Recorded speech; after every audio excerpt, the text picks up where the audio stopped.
পিঠে বানাতে। তো এই যে আজকে যে পিঠেটা বানাবো মানে মাংস পিঠে, তো এই পিঠেটা বানানোর জন্য চালটাকে আগে থেকে ভিজিয়ে রাখতে হবে। তো এই যে চালটা আমাদের ভিজানো ছিল আগে থেকে। তো দেখো ভাতের চাল, আতপ চাল যে হোক হলেই হবে, যে কোনো চাল হলেই হবে। যে দেখো একদম চালটা ভিজা আছে। আর এখানে সম্পা চালটাকে বেটে নিচ্ছে। তুমি তাহলে চালটা বেটে না, আমি তাহলে মাংসটা কষি নিই। আচ্ছা ঠিক আছে, তুমি তাহলে যাও, আমি চালটা বেটে নিই। দুটো সিল হলে ভালো হতো। তো দেখো এই যে চালের গুঁড়ি দিয়েই আজকে মাংস পিঠে বানাবো। কেমন করে বানাবো সেটাও দেখাবো, চলো দেখি তোমার।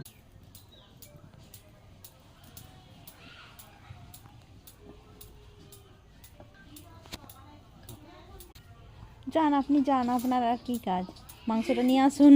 এবার কষা যাও। এক্ষুনি কষবে, মশলা টসলা তো বানাতে হবে আগে, হ্যাঁ মশলাটা সাথে বানাতে, আদা রসুন ছাড়াতে হবে। রসুন সব কিছু নিয়ে আসুন।